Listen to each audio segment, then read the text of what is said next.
Bienvenue à la Parole du Poulpe. Aujourd'hui en compagnie de Julien, salut. Salut Mickaël. Ça me fait vraiment plaisir de t'accueillir ici à l'Agence Trio. Je ne sais pas comment te présenter parce que tu fais tellement de choses. Allez, vas-y. Alors, doyen de l'Institut de la communication et du marketing expérientiel à la Haute École de gestion ARC, professeur ordinaire à la HEG, donc j'enseigne pour les niveaux bachelor et puis quelquefois en EMBA. Ma spécialité c'est vraiment les changements de comportement et puis l'impact de la publicité. Aujourd'hui, on t'accueille un peu dans ta casquette spécialiste en neuromarketing. Tu peux nous dire un peu, c'est quoi finalement le neuromarketing, rapidement? Très rapidement, ce qu'il faut retenir, c'est le neuromarketing, c'est la science de l'influence du choix. Le neuromarketeur s'intéresse à 3 éléments. C'est l'attention, les émotions et troisième, la décision. C'est marrant que tu parles du dissèque ça en 3 points finalement. On a l'impression finalement que de notre cerveau, il y a une espèce de choix cornélien entre l'émotion et les éléments rationnels. C'est vrai qu'on remarque toujours qu'on est complètement irrationnel, on veut le tout et son contraire. Est-ce que tu peux nous donner quelques exemples? Un exemple hyper concret, donc un exemple bien suisse. Chaque année, la Crédit Suisse publie un baromètre des préoccupations des Suisses. D'accord. En 2022-2023, premier thème, souvent, c'était le climat, l'environnement. Ça a un peu changé en 2023, je crois qu'il est passé numéro 2 de tête. C'est intéressant de dire aussi que le climat est souvent le thème le plus mis en avant par l'ensemble des médias, dans les classements des thèmes qui sont présentés de manière régulière aux citoyens, aux consommateurs.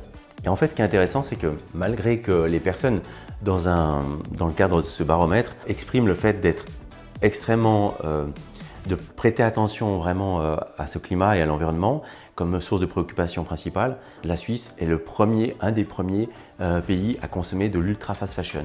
C'est-à-dire, je te dis quelque chose et je fais le contraire. Mais en fait, c'est là où c'est intéressant, c'est qu'il y a un décalage entre ce que je peux dire. Donc, si on reprend le système 2, quelque chose qui est de l'ordre du contrôle de la pensée, du comportement de la personne, donc la pensée est lente. Et puis de l'autre côté, quelque chose qui est plus en lien avec ton émotion, en rapport avec l'objet en question. Et c'est ça qui est intéressant, c'est qu'aujourd'hui, la plupart de nos décisions prennent place plutôt sur le système 1, système automatique et réflexe, et donc pensée avant tout en lien avec l'émotion et puis l'intuition. Et l'exemple que je viens de te donner, c'est un exemple parmi tant d'autres. Très bien. Ouais, donc ça démontre vraiment qu'on est des êtres extrêmement compliqués. Oui. Julien, maintenant j'aimerais qu'on parle d'une thématique qui est assez compliquée quand même pour la communication, c'est de changer certaines habitudes. Je donne un petit exemple, on a fait passablement de campagnes de sensibilisation. Une était par exemple sur faire des économies d'énergie. Ouais. Pourtant, on le sait tous, non?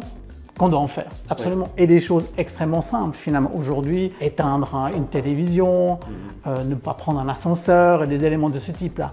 Qu'est-ce qui se passe et qu'est-ce qu'on peut faire finalement pour changer ces habitudes qui sont là, ancrées en nous, parce que ce sont des gestes qu'on multiplie et qu'on n'arrive pas à changer. Il faudrait vraiment s'intéresser à la personne.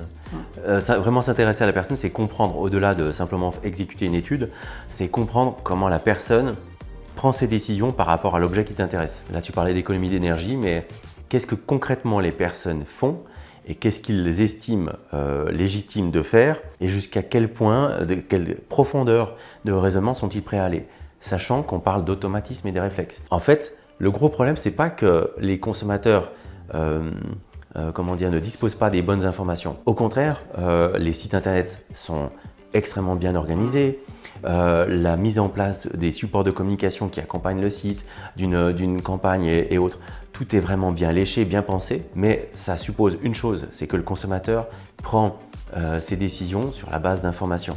Or, on l'a dit, c'est sur des émotions. Donc ça veut dire que du point de vue du registre, il faudrait changer le registre de la communication qui était plutôt en lien avec le côté cognitif, raisonnement, capacité analytique, à un registre plutôt émotionnel, plutôt en lien avec quelque part les déclencheurs de comportement en lien avec cet objet. Donc si sur le bouton de l'ascenseur on y mettait l'électricité et on la prend 3 fois de suite, donc ça c'est quelque chose de très fort, une douleur. C'est très émotionnel, une douleur. Est-ce que tu penses que ça pourrait être une bonne manière de faire? Mais ça nous ramène à quelque chose qui est intéressant, c'est ce qu'on disait juste avant sur l'expérience. Si tu fais vivre une expérience à un client positive ou négative par rapport à un sujet qui pourrait être grave, je ne sais pas, la santé sur un aspect spécifique en lien avec le tabac ou une autre addiction, c'est évident que les comportements vont être beaucoup plus impactés par une expérience qui est vécue, mémorable, qui va rester donc dans l'esprit du consommateur, du citoyen, plutôt que de simplement lui adresser un beau message bien emballé, mais qui s'adresse finalement à sa rationalité et pas du tout à ce côté émotionnel qu'il a. Bon, Julien, on est quand même des habitués de la com et de la pub. Moi, actuellement, je vois quand même l'avancée des interdictions publicitaires, hein, la non-possibilité de poser des affiches dans certaines villes, certains villages, etc. Moi, je trouve que c'est un non-sens total par le fait qu'on doit plus responsabiliser le consommateur que de couper la publicité. Et si effectivement le produit est dangereux, l'État doit simplement le sortir des marchés. Du moment qu'un produit il est légal, on peut en faire le commerce et on peut préférer une marque A à une marque B. Et qu'est-ce que tu en penses, toi? Il y a des personnes qui pensent que si tu arrêtes la publicité, les gens vont arrêter de consommer. Ils vont avoir un comportement plus responsable. Il faut comprendre les comportements pour comprendre effectivement, ou s'intéresser vraiment au consommateur et à son mode de fonctionnement pour comprendre que non, tu ne vas pas l'arrêter simplement parce que tu stoppes la publicité là-dessus. Ça n'a aucun sens et il n'y a aucune étude, à ma connaissance, qui en prouverait le contraire. Et ce qui est assez intéressant, c'est que pour moi, le neuromarketing, il y a des personnes qui le diabolisent, en parlent vraiment dans des termes plutôt très négatifs, et en parlant de côté obscur, mais de la consommation.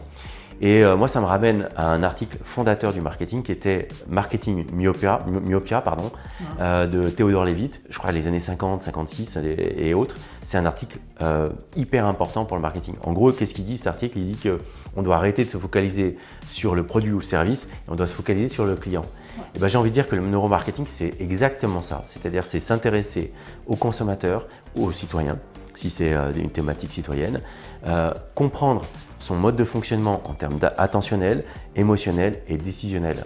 Et donc, en fait, c'est vraiment remettre tout ça au cœur du débat pour gagner un peu de substance et de matière première, pour éviter de faire des choses un peu, abracadabra. Maintenant que vous en savez plus sur le neuromarketing, qu'est-ce que ça vous suggère?